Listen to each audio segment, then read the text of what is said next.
इस बार बिहार चुनाव में ओवैसी अलग ही मूड में नजर आ रहे हैं, रंग ढंग भी बदल चुके हैं।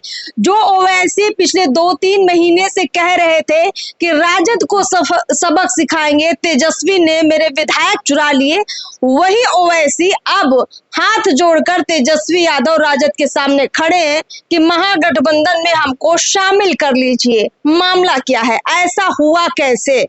जो ओवैसी कह रहे थे कि हम 30 से 35 सीटों पर चुनाव लड़ेंगे, अब वो महागठबंधन के साथ चुनाव लड़ना चाहते हैं। लेकिन महागठबंधन में राजद भी इस बार तेवर में नजर आ रही है। चर्चा के लिए हमारे साथ पूर्व आईपीएस अमिताभ दास सर है। सर, लगातार आप देख ही रहे हैं कि बिहार के चुनाव में चाहे वो महागठबंधन हो या एनडीए हो, सबके जो घटक है, सबके मूड बहुत बदल रहे हैं, मूड स्विंग हो रहे हैं।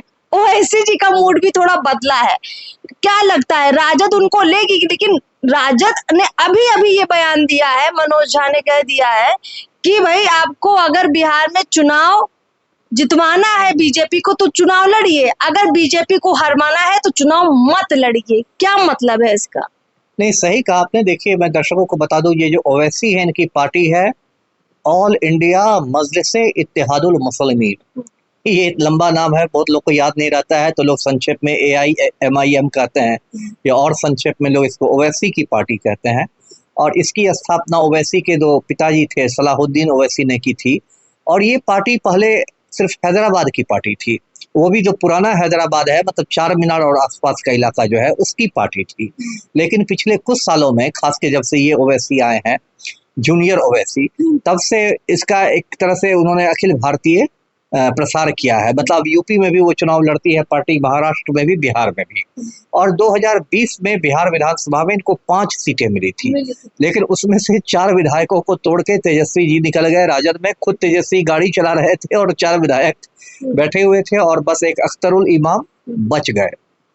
तो उससे काफी ओवैसी में बौखलाहट भी थी कि राजद ने मेरी पार्टी को तोड़ दिया, और वो राजद को सबक सिखाने की बात करते हैं। लेकिन अभी ओवैसी के जो मूड में परिवर्तन आया, अभी देखिए, कुछ 6-7 रोज पहले गांधी मैदान में एक बहुत बड़ी रैली हुई थी, वक्फ बचाओ दस्तूर बचाओ रैली।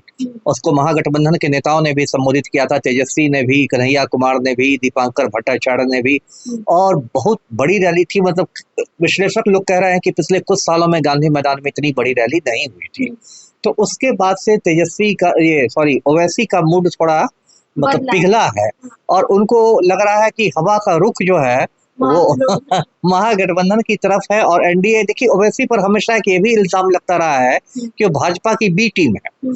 उन पर ये इल्जाम ये लगता है कि वो अपना उम्मीदवार खड़ा करके मुसलमानों के वोट काट लेते हैं और इससे भाजपा को फायदा पहुंचा देते हैं। ये भी उन पर इल्जाम लगता रहा है, उनके विरोधी बोलते रहे। तो अब ओवैसी को लग रहा है, इसलिए वो चाह रहे हैं कि वो भी चुनाव के पहले महागठबंधन में आ जाए। और आपने मनोज झा की बात की, मनोज झा ने कहा कि यदि भाजपा को हराना है तो आप चुनाव लड़िए ही मत बिहार से।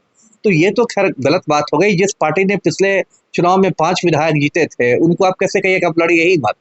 एक बीच का रास्ता आप निकालिए। आप महागठबंधन में जैसे VIP जैसी छोटी पार्टियां हैं, ऐसे ओवैसी की पार्टी को भी रखिए। और कुछ जो इलाके हैं बिहार के, खास के जो सीमांचल का इलाका है, सीमांचल में 4 जिले आते हैं, पूर्णिया, कटिहार, किशनगंज, अररिया। तो सीमांचल का जो इलाका है, उधर मुझे लगता है ओवैसी की ज्यादा पकड़ है। उसमें आप ओवैसी के उम्मीदवारों को खड़ा कीजिए, महागठबंधन के वो उम्मीदवार हो। जी बिल्कुल, कायदे से किसी को भी यही लगेगा कि ये तो बड़ा अच्छा मौका है, क्योंकि अभी तक ओवैसी चुनाव लड़ने की बात कर रहे थे, राजद के खिलाफ भी लड़ रहे थे और बीजेपी के खिलाफ भी लड़ रहे थे। लेकिन अगर ओवैसी खुद से हाथ बढ़ा रहे हैं तो ये राजद को मौका लपकना चाहिए था, पर राजद ऐसा नहीं कर रही है। इसका मतलब है कि पीछे की कहानी कुछ और भी हो सकती।